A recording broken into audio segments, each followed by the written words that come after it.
ಈಗ ಒಗ್ಗರಣೆ ಕೊಡೋಣ.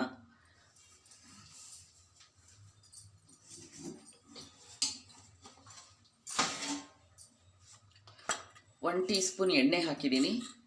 ಅದಕ್ಕೆ ಇಷ್ಟು 1/4 ಟೀ ಸ್ಪೂನು ಸಾಸಿವೆ, ಆಮೇಲೆ 1/4 ಟೀ ಸ್ಪೂನ್ ಮೆಂತ್ಯ ಹಾಕ್ತಾಯಿದ್ದೀನಿ.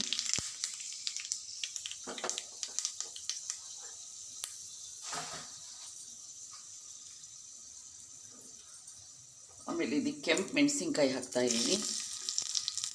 ಒಂದನ್ನು ತುಂಡು ಮಾಡಿ ಹಾಕ್ತಾಯಿದ್ದೀನಿ. ಆಮೇಲೆ ಕರಿಬೇವಿನ ಸೊಪ್ಪು ಹಾಕಬೇಕು.